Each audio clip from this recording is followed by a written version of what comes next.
ఆరుగాలం కష్టపడి పండించిన పంట తుఫాన్లో కొట్టుకుపోయింది. కన్నీటి సాగరంలో రైతు మునిగిపోతున్నాడు.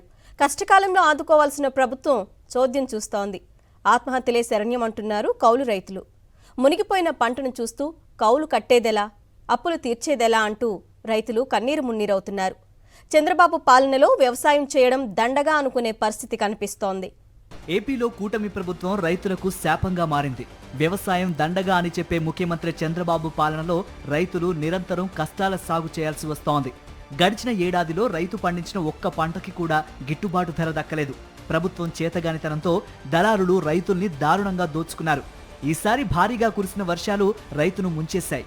కొద్ది రోజుల క్రితం వచ్చిన మోంతా తుఫాను తీర ప్రాంత జిల్లాల్లోని రైతుల ఊపిరి తీసేసింది. పొలాలన్నీ చెరువుల్లా మారిపోయాయి. కోతకు వచ్చిన పంట చేలు మునిగిపోయాయి. గుంటూరు జిల్లాలో ఈసారి రైతులు వర్షాల కారణంగా 2 సార్లు వరి నాటాల్సి వచ్చింది. దీంతో పెట్టుబడి రెట్టింపైంది. యూరియా బస్తాలను బ్లాక్ మార్కెట్లో అధిక ధరలకు కొనాల్సిన దుస్థితి ఏర్పడింది.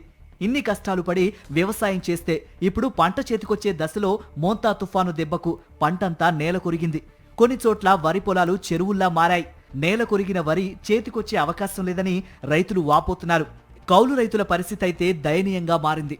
రైతులకు కౌలు చెల్లించాలి, పంట వేయడానికి తెచ్చిన అప్పు తీర్చాలి. ఇప్పుడు పంట పోయింది. ఆత్మహత్యలు తప్ప వేరే మార్గం లేదని ఆవేదన వ్యక్తం చేస్తున్నారు. ఇంకేమొచ్చింది సార్, ఇంకేముంది, మేము చేసేది ఏమి లేదు. ఇంకా ఏదో రైతుల దగ్గర మేము ఏదో వడ్డీకి తెచ్చుకున్నాము. వడ్డీకి తెచ్చుకున్న నేరానికి వాళ్ళు మాకు మా దగ్గర వసూలు చేస్తారు. మేమేం చేయాలి సార్, మేమేం అర్థం కాలేదు. మేము ఆత్మహత్య చేసుకోవటం కానీ మేము చేసేది ఏమి లేదు. గవర్నమెంట్ మాకేం ఆదాయం ఇవ్వలేదు, ఏం చేయలేదు.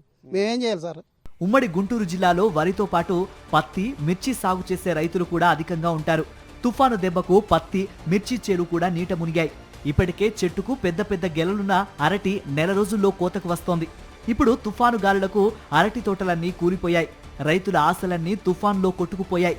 ప్రతి రైతు లక్షల్లో నష్టపోయాడు. వాణిజ్య పంటలు వేసిన ప్రతి రైతు పూర్తిగా నష్టపోయాడు. ఎకరానికి వచ్చి కౌలు 50,000 కడతాం. పుష్పెత్తనం ఒక 50,000 అయింది. ₹1,00,000 అక్కడికి. పెట్టుబడి ఒక 50,000, ₹1,50,000 దాకా అయింది ఎకరానికి వచ్చి పుష్పకి.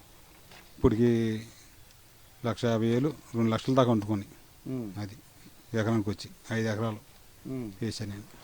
అప్పులు తీసుకొచ్చి పంట వేస్తే తుఫాన్తో అంతా తుడిచిపెట్టుకుపోయిందని రైతులు కన్నీరు మున్నీరవుతున్నారు. గత ప్రభుత్వంలో భారీ వర్షాలు, తుఫాన్లతో పంట నష్టపోతే రోజుల వ్యవధిలోనే ప్రభుత్వం పరిహారం అందించేదంటున్నారు. క్రాప్ ఇన్సూరెన్స్ ప్రభుత్వమే చేయించడం వల్ల రైతులకు పరిహారం వచ్చేదంటున్నారు. కూటమి సర్కార్ క్రాప్ ఇన్సూరెన్స్ చేయించలేదని, నష్టం చూడ్డానికి ఒక్క అధికారి కూడా రాలేదని రైతులు వాపోతున్నారు. సాక్షి టీవీ ప్రసారాలను నిలిపివేయడం చట్టరీత్యా నేరం.